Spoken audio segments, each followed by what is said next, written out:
Most thoughtful subcommittee chair in ECM. Are you just saying that? No recommendation. All righty, let me I think see. she's Don't pretty forget great, about but vet caucus. I'm rather fond. I'm rather fond also of the subcommittee for business regs. I think he's pretty great. That guy's a jerk. Don't tell him I said it. Okay, it's a long day today for us. You want to drink coffee? Maybe in the taste of Jack of the Funk, she go. Okay, make sure we're good. Wanted to wait for a few minutes because I wanted to start with Vaughn Stewart's first. Wonder where he is.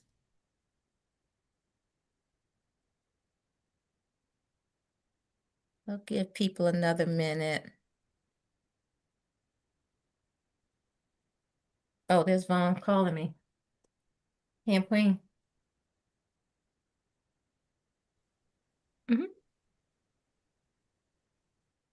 Carrie has something for dinner tonight, right? Did She- do I think corporate she did. couch? I'm pretty sure she did. So I guess that'll be after 4 or Yeah, I guess let's see how our day goes, I guess. yeah. All right, I'm gonna shut this. I'm going on Zoom.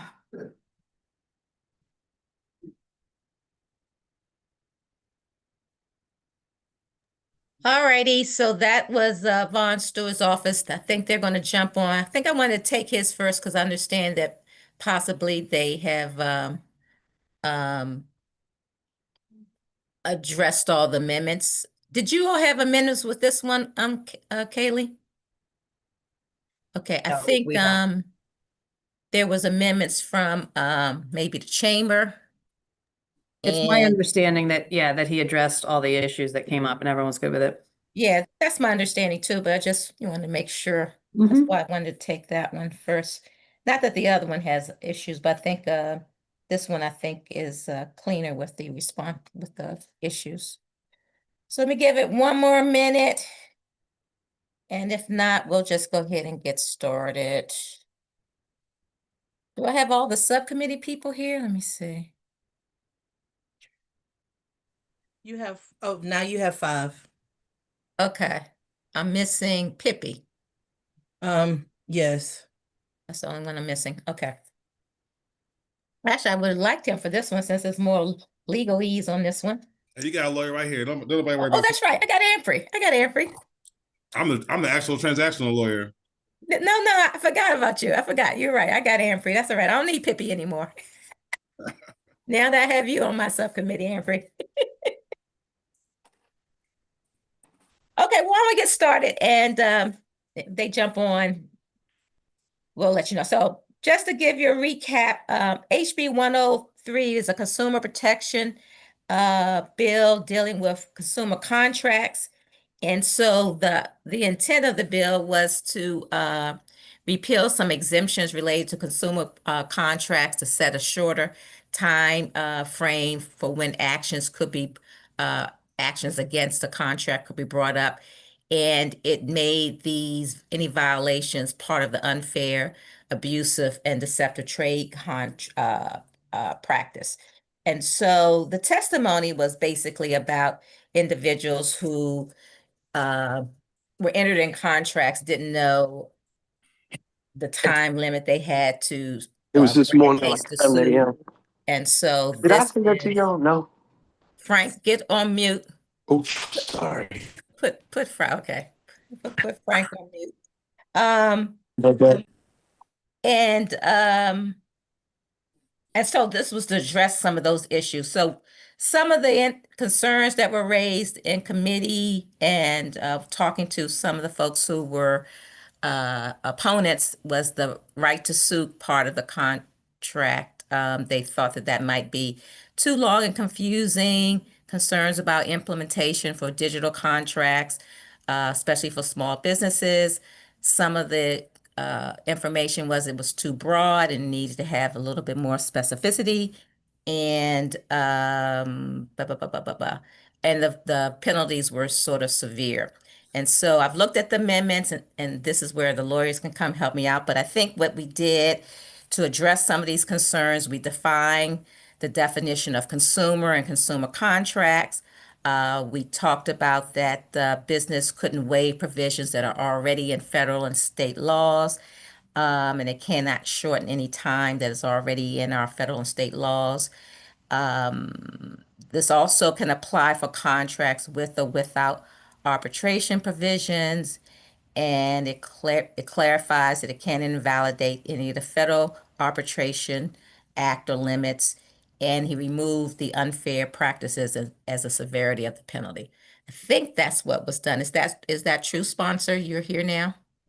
I am here. Thank you so much, Madam Chair. I apologize for the delay. Yeah, that's all true. So essentially, yeah, what we did here is we severely cabined the bill. We worked with the opponents. I think we're all good. I think we've removed all opposition to the bill. And as amended, the bill basically says that if the General Assembly has set a statute of limitations period, or if the General Assembly has set some kind of damages, either statutory damages or punitive damages or some kind of enhanced damages amount, then that stands, and consumers cannot be asked to waive those rights in a consumer contract. We did take out the idea that this would be a per se violation of the Consumer Protection Act. So it's not a CPA violation. There's not like an immediate, private right of action for a CPA violation. Instead, it just makes provisions that purport to have consumers waive those rights the General Assembly gave them null and void.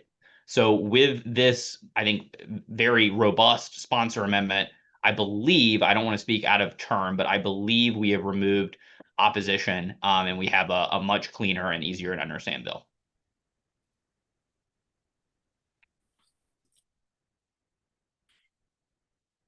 That's my understanding as well. Any other concerns? Anyone else have any issues or comments they want to make? We're bringing on, I did want Chambers, so Grayson Wiggins I wanted to make sure we did get an okay from him. Grayson, have you seen the amendments? Are you okay with them? Because I think you raised concerns at the hearing. Thank you, Delegate. I just got them yesterday. I'm sending them to our members to review, but we just got them yesterday afternoon. Does that mean you want us to hold this, or we can vote it out here and then take it to full committee, and if any issues, we could possibly bring them up there? Would that work for you? Yeah, I don't want to hold the subcommittee up while we're reviewing the amendments. There's going to be an opportunity, I think, to potentially add amendments if we need them in the future, and we'll work with Delegate Stewart, who we have a good relationship with. Okay, sounds good to me. Move the amendments. Second. Okay, it's been properly moved a second to move the amendments.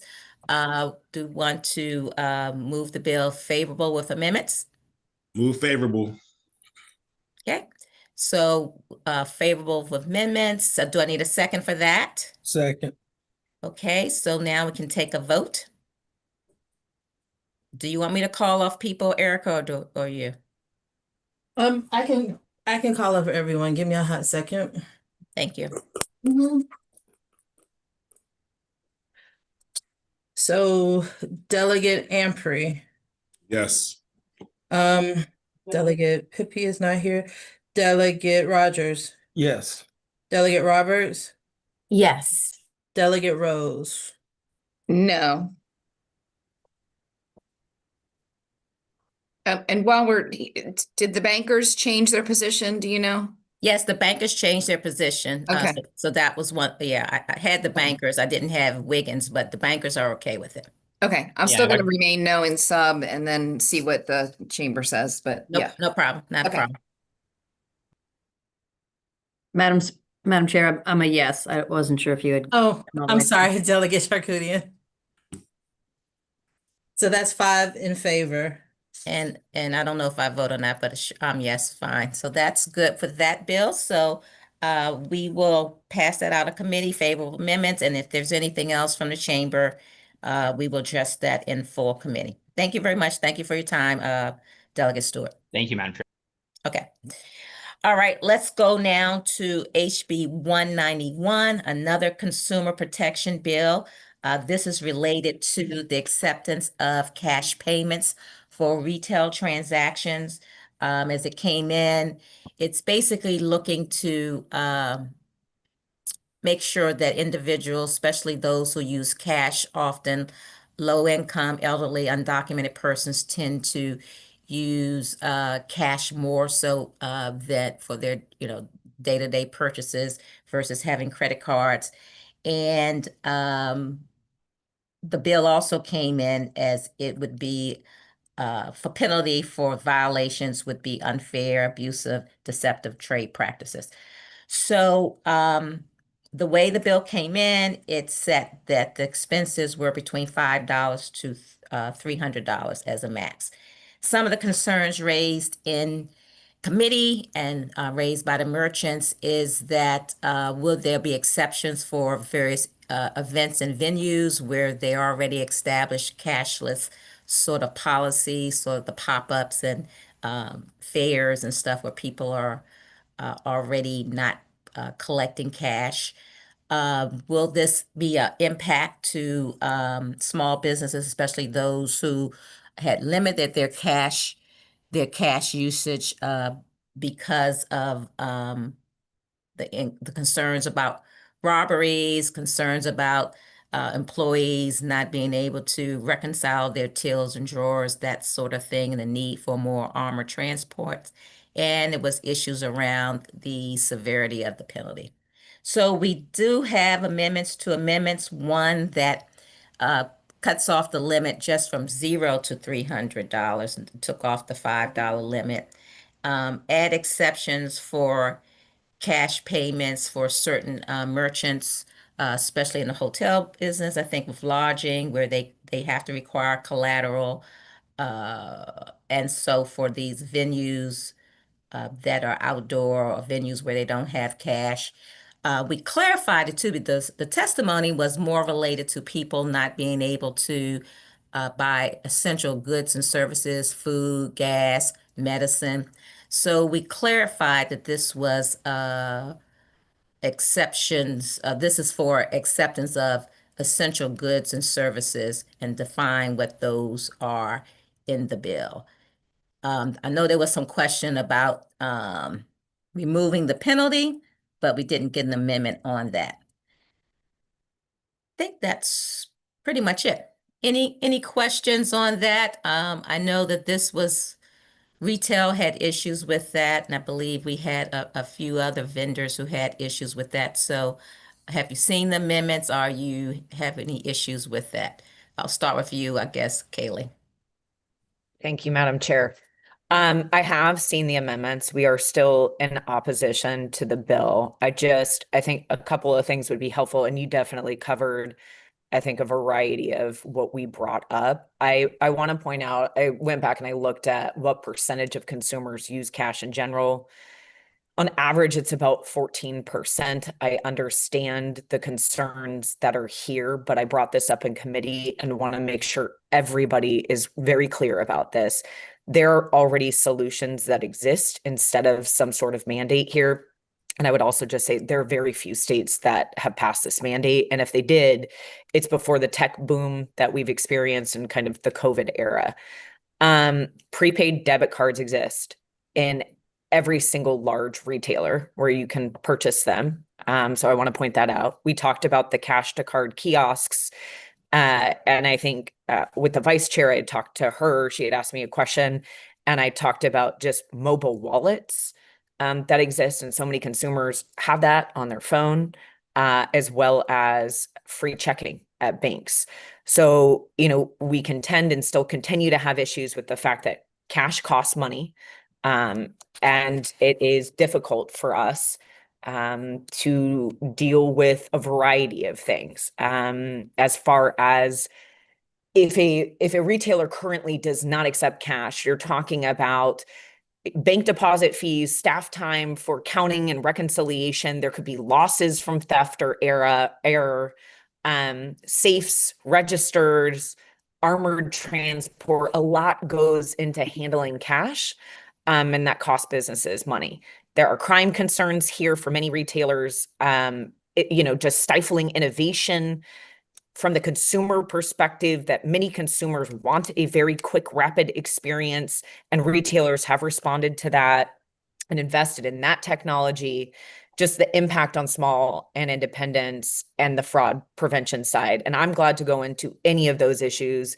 But truly, again, I would just, hearing about the genesis of the bill, working on this piece of legislation for years, and trying to come to the table with some ideas, there are so many solutions instead of a mandate here. And I would just refer you back to the prepaid debit cards that exist, what's already on your phone as far as that ability to have a mobile wallet and things like that. So we are still in opposition to it. I do appreciate this conversation around essential services, but I would say to that, the market's already figured itself out.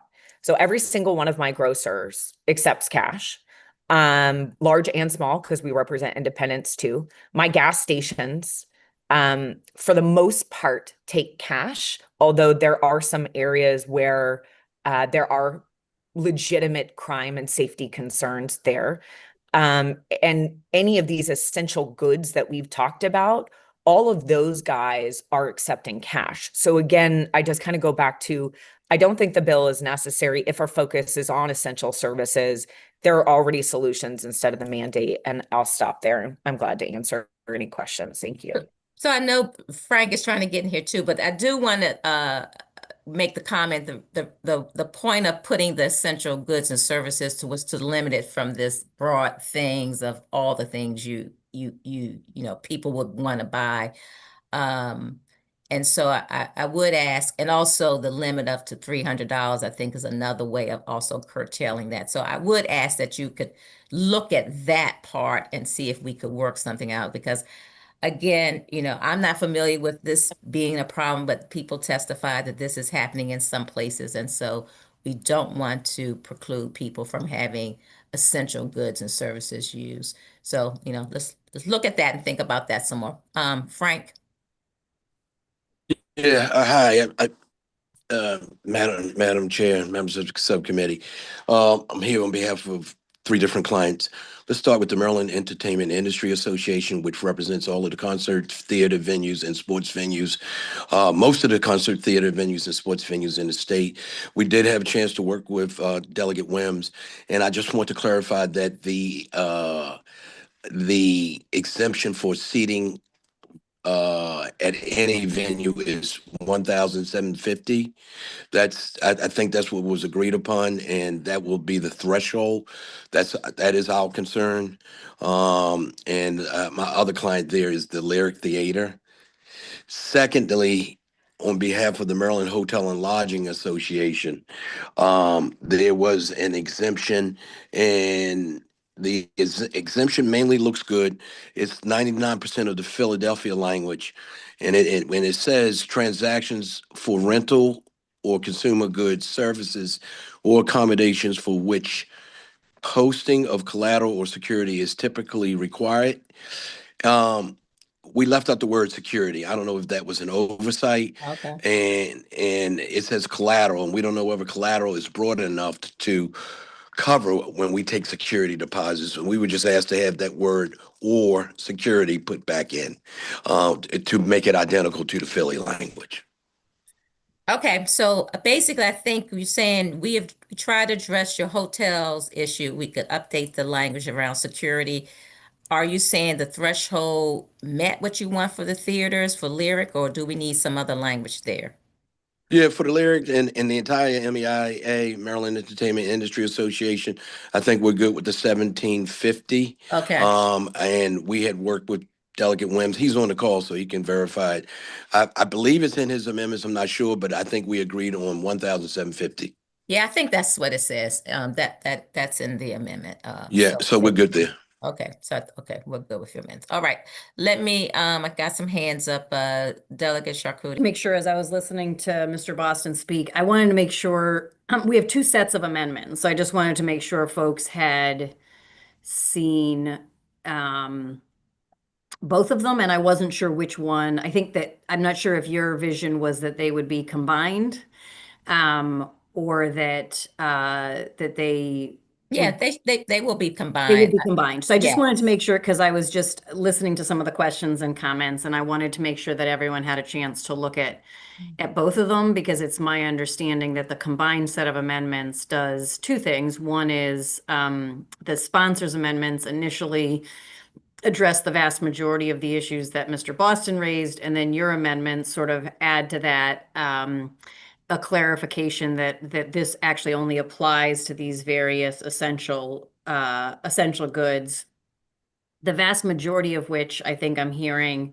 I appreciate that the retailers are still saying they oppose it, but I think in some ways the at the same time, they're saying, in a lot of cases, all of these essential goods, the grocery stores do accept cash for the most part. So it's my sense that this wouldn't change things for the vast majority of entities out there right now, although it may maintain a path going forward.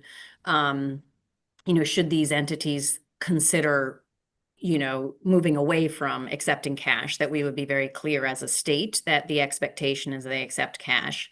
And I think that this really gets to the issue. So I just want to speak in favor of the bill. I want to thank you, Madam Chair, for your work on it, the combination, the sponsors' work on it, the combination of the amendments, I think, address the vast majority of the issues raised. And I just want to remind folks that the reason that we have this is that there's people who either have yes, there's apps on your phone, all of those are traceable.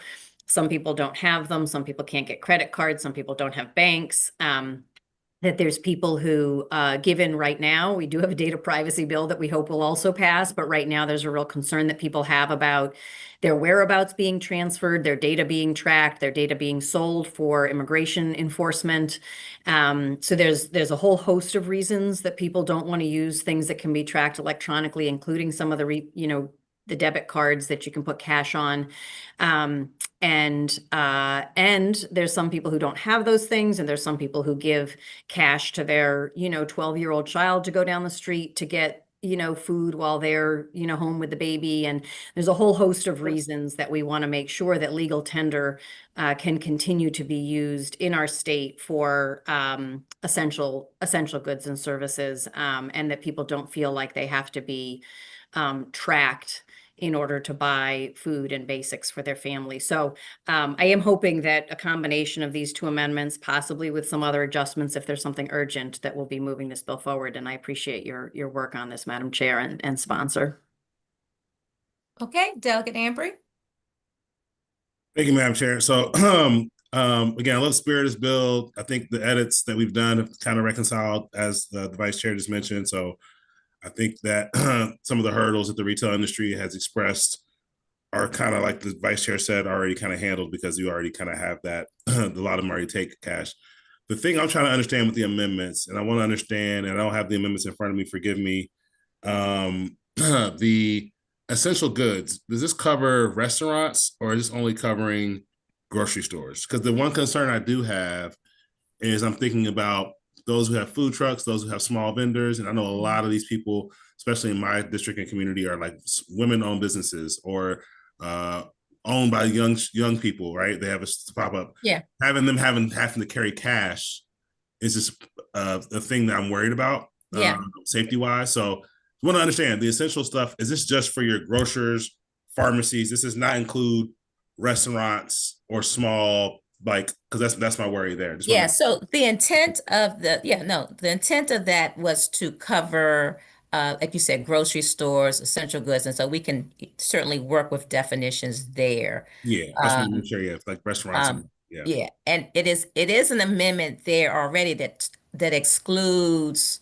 food or something from a vehicle or something. So I think that was meant to be for the food trucks. I do think there's something in there already that kind of excluded the food trucks already. Yeah. In the amendment, in the sponsors amendment. So the idea was to, so the sponsor had a set of amendments, and then I put in a set of amendments to talk about essential goods, because I wanted it to be limited just to, going to the grocery store, Food, buying pharmacy, formula, gas. pharmacy. And so we could certainly work on those words, because the definition of essential goods and services, The only thing we had in Maryland law was from the COVID timeframe. And so it came under the Public Safety Act. And so those were all the things that were listed back when we had COVID that needed to stay open and stuff. So it could be tailored, you know. No, look, look, I was that kid, as Delegate Charkoudian mentioned, that had to go, was given cash and was just told to run across the street, get toilet paper at the corner store, often as a kid in West Baltimore from my grandparents. So totally get that. But I want to make sure it's structured stores, people that have security measures, not people who are, at a park selling goods, or, doing pop-ups, or only have a limited amount of security and safety, as Kaylee mentioned. It's important, the security piece. Second question I have, and I guess it's angled towards you, Madam Chair, and Frank, just to make sure we're clear, as I have all these amazing entertainment venues in my district: BSO, Lyric, Hippodrome.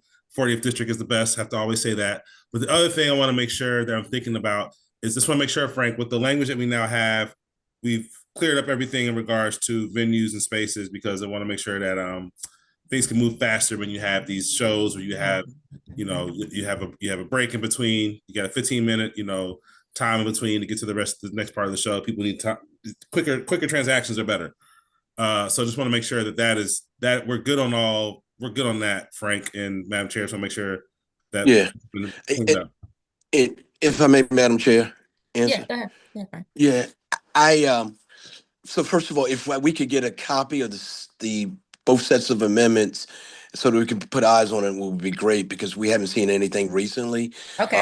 It'd be great, and then I could share with my clients. But I believe the intent and the discussion and the first draft of the amendments, I did see, and we did see, Delegate Ampray did cover the venues that I represent, because all of the venues that I represent have seating capacity that, and the members of our coalition represent, I should say, of on or about 2,000 or seats or more. And that's why we felt 1,750 was a safe threshold. So clearly, with that 1,750, if there's small boutique venues, let's make it clear, I can't speak for them, they are not covered. But if we're talking about stadiums, larger concert venues, and larger theaters, they are covered with the threshold. Exactly to your point that you made at the hearing, it's not as much time to get, with 10 minutes intermission to get to the bathroom, to get what you need to eat and get back to your seat. And so this allows for these, one of the reasons this amendment works, because it allows for the speed there.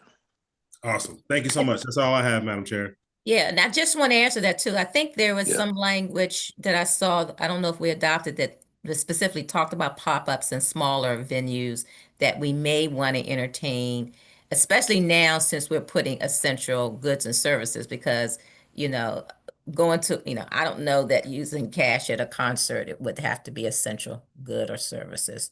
But that's another conversation we could have. Delegate Rose? Thank you, Madam Chair. And so this wasn't in my initial notes from the hearing, but so what about the very small businesses? It often happens where you go into a place of business and they are maybe, out of cash. Maybe it's only being run by like one teenager or someone there, and they don't have enough cash to continue doing the work. If they end up, telling someone, well, I can't take cash because I can't make change, are they going to be subject to these penalties? You raise a good point, because I don't know how to, we probably need to talk about that, because I have definitely experienced myself going to a place where, like, if I have a $50 bill and I'm going to just, I'm going to the ice cream shop and they're like, we don't have enough to make change. Can I use a card? And it's not a problem for me because I can use a card, but I do recognize that there are places that, and especially a certain time of day, like they're getting ready to close up, or they've taken some of the money, to the drop off to the bank. I used to work in retail, so I kind of know some of the things you do. And so you take off, you try not to have as much money late at night or whatever. You've already made a drop to the bank. You may not have as much money in your till. So we probably need to say something when, they don't have sufficient cash. But to give you change. But I don't know how to word that. I would probably like to see what other states have said. If anybody familiar with any way other states have handled that, maybe Frank or someone. But I do think we may need to say something about that. I do agree that's an issue. That people just may not be able to make change. I don't know if they give them store credit or something like that, but they may not be able to make change. And I don't know how they handle that. That's a valid point. So let's think about that. Delegate Roberts.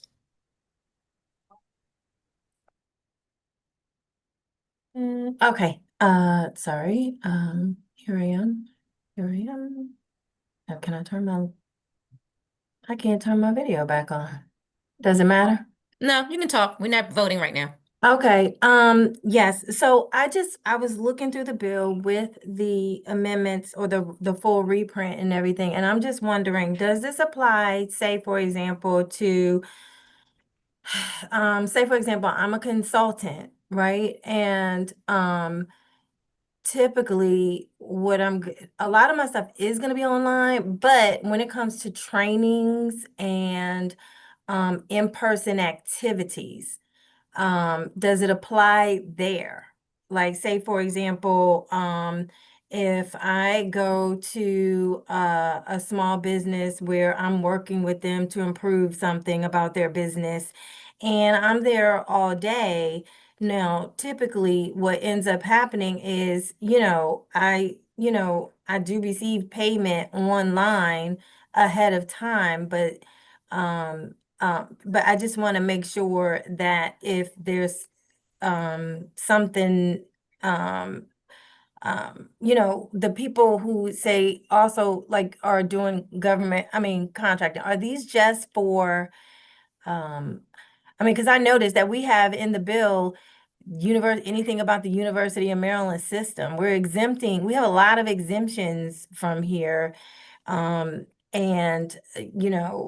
and obviously government contracting isn't necessarily the same, but what Yeah. happens Yes, under?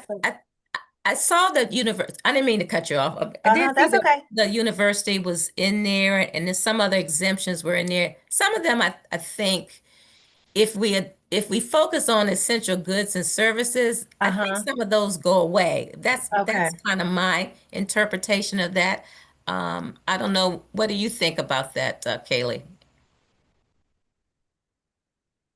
With some or others who may have been in there, I think some of that goes away. That's why I'm not sure we're going to need all those other exemptions if you're focusing on essential goods and services. That's kind of my take of it. I mean, I don't know. Frank, Kaylee. I think that's right. This is like really narrowing this Yeah. significantly. And I'm going to pull something out of it in a second, but yeah, I agree. Yeah, I think if we narrow it down there, if we can get essential goods and services defined in such a way that it's, just focusing on the grocery store, gas station, not the big restaurants and all this other stuff, then the other issues, the other exemptions could kind of go away and without losing the intent of the sponsors bill. That's my thought on that. Okay. Did that answer your question, Delegate Roberts? I think so. Yeah, I wasn't even thinking about the essential piece, but I do think Yeah, that essential does that need to came be defined. after the sponsors amendment, so that's Okay. why once we Okay. weave all those together, it may be a little different. Delegate Rose, your hand is still up. I want to answer you and then go to Delegate Charkouti if you had something else. I'll just say, I think this is a good discussion. I think that if we can make some better definitions, if we're defining better the essential goods and services, and I think that if we can, address, if a business has, the ability, there has the problem with available cash, taking away a penalty, and then even if with some of the larger businesses, is there not a warning before the penalty? Yeah, I do think we need to look at the penalty language. I would agree. We don't want to start with the worst case, maybe a warning, and then go up to a progressive part there. I'll leave that to my legal folks to help us with an amendment to address that. But I don't think you want the first time out the bat. Untrade practices was the first attempt is 10,000, and then it moves up to 25, and then it's Right. 1,000 per per and jail time. So I think that's a little onerous for what we want to do here. So yeah, I think we need to look at that as well. Delegate Charkoudian. Thank you. Thank you, Madam Chair. I was just wondering if you think maybe if we hold it for now, I think the committee is really interested in moving this in some way. I think there's sort of legitimate issues that continue to be raised, but I wonder if you think maybe we could meet either late tomorrow afternoon as a committee to give time for a little more amendment adjusting, and maybe if we can sort of make sure everyone's included on the ideas in the amendment so that people would be ready to vote on it. Yeah. I Tomorrow afternoon, just because if we get it done tomorrow afternoon, we can vote it on Thursday and then we can still get it out in time, which I think would gotcha. be ideal. I think we can work with that timeline. I think so. Yeah, I think so. Kaylee Lockley. Hi. Thank you so much on the penalty provisions, because I was going to bring that up as well. We definitely would request some sort of warning prior to the Consumer Protection Act being applied for this. So thank you, Delegate Rose, for bringing that up. And Madam Chair, hopefully we're on the same page there, because again, it's $10,000 per violation, up to $25,000 is what the Attorney General's office can assess. This is not my place to do this, but trying to make this bill better if we're doing this. So I pulled the definition of merchant under Title 13-101. And I just want to point out that merchant means a person who directly or indirectly either offers or makes available to consumers any consumer good. And now we're focusing on consumer goods. But when I start thinking about this a bit more, because you're including medicine and medical supplies and equipment, I mean, hospitals, doctors' offices, med spas, there's a whole bunch of different entities that do not accept cash for a variety of reasons. So you all may want to take a look at that because just the definition of merchant that we have in statutory language is so broad. I'm not sure who it's going to capture here. And I know you're trying to focus just on traditional like purveyors of goods, not necessarily those that tend to focus on services. So I just want to point that out too. Okay, I got you. So maybe it's just goods and not services or something. Okay, I got your point. All right. Frank, and then I think we have I'm gonna let Steve talk and then we'll bring the sponsor in. That work?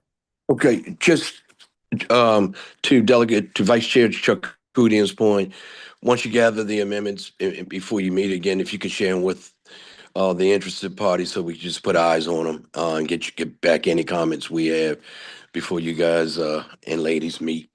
It'd be great. That's all. Yeah, no problem. Yeah.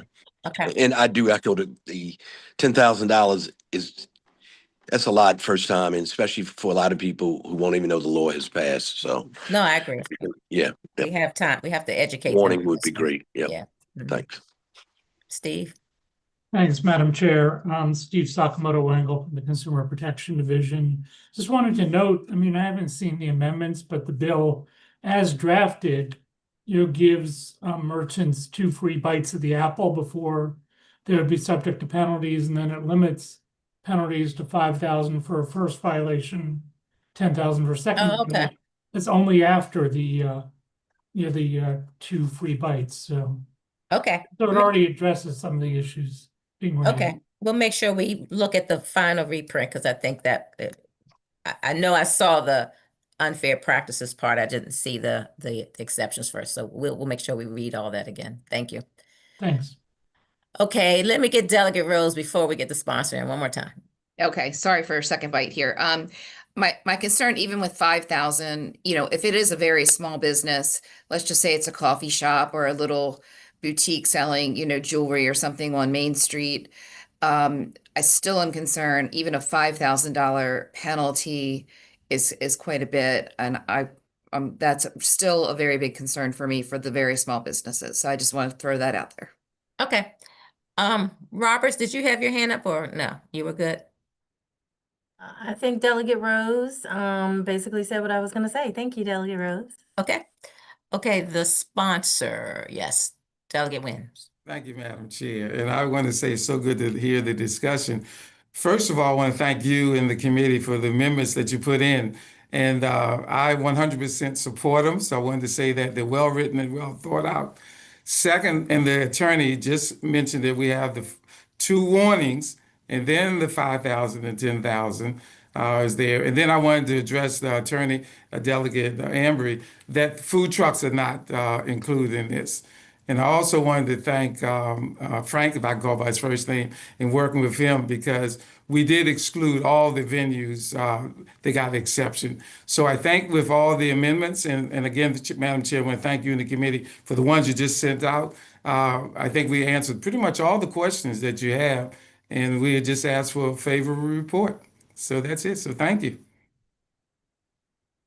Okay, so all right, so I think we do have a few things though we want to work on, and so we can work on the penalty language, even though we know it's a warning first, and look and see if the 5,000 once, I guess at the third point in time is still a large amount for small businesses, so we can discuss that. I think the issue around what is goods versus goods and services, we really need to tighten that up. I mean, we try to tighten it up some, but we do need to make sure we focus on that a little bit. So I may again rely on someone else who's a little better at legalese, or can pull, maybe we can find something in other states or something that may have that. I think the venue stuff, I think we all agree most of that goes away, or hopefully we don't want them to be involved. So so I think we could probably tighten up that language, working with folks there. I think that is, but I do think we did, the delegate Rose did bring up the issue about the issue with if it's large bills, how do we handle that? I don't know. We do need to probably think about that a little bit too. So that's where I'm at. I think it's workable. Kaylee, you got your hand up? Yeah, sorry, I just want to flag for the sponsor and the subcommittee too, because under essential goods is communication and internet services. And so I started to get texts from some of my Yeah. folks that have retail operations that don't accept cash. So that Yeah. might be another area for us to look at too. And I think, again, the language, to go back to how that came up from bill drafting, that is language that was pulled directly from the COVID timeframe. And so I think, I think we need to tighten that up to be more specific to what we think should be goods and services. The state of emergency essential goods language then is what that list is. Okay, got it. That's what that list is. Yep. Because we didn't have anything else defined in Maryland code to talk about what is an essential good. So yes, so that needs to be tightened up. But I think we can tighten that up to meet the intent of the sponsor's goal. Intention for this bill. Does that make sense? So we'll try to work at that. We'll take all the amendments we think, and then once we put them all together, it'll start to probably make a little more sense because they certainly weren't integrated as one unit initially. Yes, Frank? Just don't forget to add the word "or security" for the hotels. Yeah. Send me what you want. How about that? Okay. Yep. Send me what you want there, and then we'll Okay. put that in. I think that's right. Delegate Charcuti, any other comments from you? You need? Thank you, Madam Chair. No, I just, I do want to stress the timeline, and I really want to urge everyone to engage in good faith and not try to delay it because we do want to get this passed. And so to the extent people can engage in good faith, and, we can incorporate as many things as possible by tomorrow afternoon. And I think, Madam Chair, you'll lead the effort. So if folks have stuff to add or share, they'll send it to you presumably. And if you don't get it, then it won't be in the process. Thank you. Sounds good. Yes, please give me anything you can today, and any other ideas. Like I said, if you can point me to some language, and even the sponsor as well, point me to some language that maybe other states have used, that would be helpful as well. All righty. Thank you guys for your time. Thank you. All right. Thank you. Bye-bye. Thank you. Motion for the meeting to adjourn. So moved. Second. Thank you. See you later.